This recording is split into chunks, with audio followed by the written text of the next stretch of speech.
आपने कमेंट्स तो पढ़ लिए होंगे, समंदर के अंदर कालीन भैया। संजय राउत कह रहे हैं कि जब भी देश संकट में होता है या कोई बड़ा सवाल सामने खड़ा होता है देश के, जैसे अभी किसान आंदोलन है, तो प्रधानमंत्री मौज मस्ती पर निकल जाते हैं, इस बार स्कूबा डाइविंग पर चले गए। क्योंकि मैंने अपने बड़े भाई अभय जी की पूरी बातों को शांतिपूर्वक सुना, तो मुझे उम्मीद है कि वो भी मुझे यही कर्टेसी देंगे। देखिए, झांकी रही भावना जैसी, प्रभु मूरत दिखे तिन तैसी। सौरभ जी, जिनकी पूरी राजनीतिक पृष्ठभूमि राजनीतिक तपस्या करने की हो और एक परिवार के सामने दरी और कालीन बिछाने की हो ताकि राज्यसभा मिल जाए, और वो भी असफल रहते, उसमें तपस्या पूरी नहीं होती, उनको कैसे पता होगा भक्ति ऑफ कृष्ण कन्हैया? उनको लगता है ये कालीन भैया।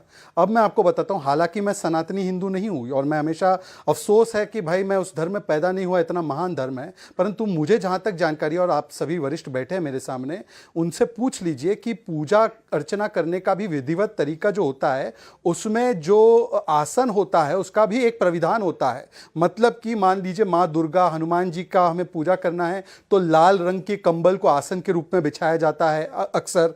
अगर कहीं पे और कोई पूजा अर्चना करनी है तो श्रेष्ठ माना जाता है ऊनी का आसन। तो इस प्रकार से अलग अलग आसन होते हैं, विधिवत उसके नियम कायदे होते हैं। परंतु जिनकी राजनीतिक परिकल्पना रोम भक्ति हो, अर्थात सेकुलरिज्म की पॉलिटिक्स के नाम पर हिंदुओं को गाली देना हो, वो राम भक्ति और कृष्ण भक्ति से दूर ही रहेंगे ना। आप देखिए इनके चरित्र में क्या है। ये खड़गे जी ने कहा सनातन आ जाएगा अगर मोदी जीतेगा, इनके सुपुत्र ने कहा कि सनातन डिजीज की तरह, इनके एलाय कहते हैं सनातन समाप्त करना है, Hindu terror, Hindutva, ISS, Boko हराम, रामचरितमानस पर चंद्रशेखर जी का हमला और बाकी जिस प्रकार की टिप्पणियां इनकी रही है, तो इससे क्या आपको लगता है कि ये लोग हिंदू धर्म और हिंदू रीति रिवाज का कभी सम्मान? देखिए, मेरे ख्याल से अभी ये जो कमेंट इस बार प्रधानमंत्री पर किए गए, सोमनाथ तक सबका विरोध किया है। पर एक सेकंड यहीं पर रुक कर एक मेरा सवाल है, उसके बाद मेरा ये कह रहा हूं कि ये जो बातें इस वक्त कही गई हैं, ये सनातन पर कितनी है मैं नहीं जानता, लेकिन ये कहना चाह रहे हैं कि जो प्रधानमंत्री की भक्ति है, प्रधानमंत्री का मंदिरों में जाना या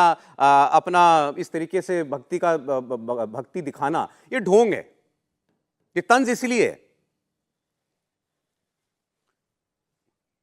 देखिए, क्योंकि आपने ये बोला है तो अब मुझे एक तस्वीर दिखानी पड़ेगी। कैमरा भाई साहब इसको थोड़ा सा जूम कीजिए।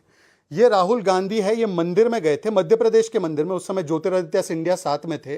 ये देखिए किस आसन में, ये नमाज के सेकुलर आसन में है। अब बताइए इस व्यक्ति को, हालांकि ये तो सो कॉल्ड हिंदू बताते अपने आप को, वो भी उच्च कोटि कॉल ब्राह्मण का पता नहीं कैसे वो गोत्र में है, परंतु छोड़ दीजिए, ये उनका आसन है, एकदम जैसे हम नमाज पढ़ते हैं मस्जिद में उस प्रकार का आसन इनका। ये तो आपको ज्यादा पता होगा, नमाज ऐसे पढ़ी जाती है क्या? का मंदिर है।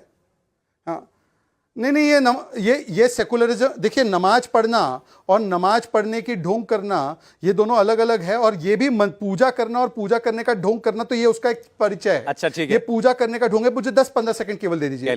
देखिए प्रॉब्लम क्या है सौरभ जी, कि मोदी से नफरत करते करते आज ये लोग जो है, कभी जनता को कहते हैं नशेड़ी है, कभी ऐश्वर्या राय बच्चन को नाचने वाली कह देते हैं, सेना को बोलते हैं खून की दलाली, और अब तो हिंदू रीति रिवाज पर पहले से सोमनाथ से लेकर अयोध्या तक जो स्टैंड इनका रहा है, अब इनसे कोई व्यक्ति अगर अपने भक्ति भाव में जाता है। और एक और चीज नोट कीजिए, प्रधानमंत्री मोदी जी का 10 और सेकंड, पिछले 10-15 2 हफ्ते या 3 हफ्ते देखें तो मोदी जी कहां कहां गए? अयोध्या गए, द्वारका गए, रामेश्वरम गए, धनुषकोडी गए, सेतु का जहां से शुरुआत होता है, जिस सेतु को ये तोड़ना चाहते हैं वहां गए। ये सारी धार्मिक स्थलों पर ये अनुष्ठान करते हुए गए। और इनकी यात्रा कहां चल रही है? कभी बारपेटा, कभी धुबरी,